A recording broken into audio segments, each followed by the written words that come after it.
പണ്ട് മുതലേയുള്ള ഭക്ഷണമാണ് പുട്ടും പഴവും. പുട്ടും പഴവും നല്ലതല്ല എന്ന അഭിപ്രായം കേൾക്കുന്നത് ശരിയാണ്? ശരി, തീർച്ചയായിട്ടും അതെ. അതായത് നമ്മൾ ഈ ഡൈജഷൻ നോക്കണം.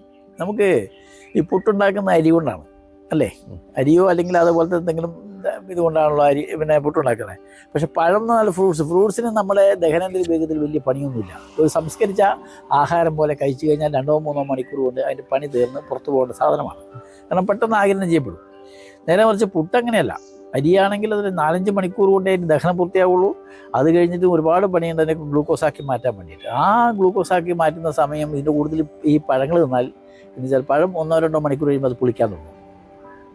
അതിനകത്ത് ഫെർമെൻറ്റേഷനായി പുളിച്ച് ഗ്യാസായി മാറുന്നത്. അപ്പോൾ മൊത്തം ഭക്ഷണത്തെ അത് കളയും. ആ പുട്ടിനെ, ഈ പഴത്തെ മാത്രമല്ല അതിന് കൂടുതലുള്ള പുട്ടിനെ പോലും പുളിപ്പിച്ച് കളയും. അതുകൊണ്ടാണ് പലപ്പോഴും ഇന്ന് മനുഷ്യനെല്ലാം ഗ്യാസ് പ്രശ്നത്തിൻ്റെ ഒക്കെ ഒരു പ്രധാന കാരണങ്ങളിലൊന്നും ഇതാണ്. അത് രണ്ട് പുട്ടിനെ വിഴുങ്ങാൻ സഹായിക്കുന്നു എന്നല്ലാതെ വേറെ പഴം കൊണ്ട് ഒരു ഗുണമില്ല. രണ്ടും രണ്ടായിട്ട് കഴിക്കുന്നതായിരിക്കും ഏറ്റവും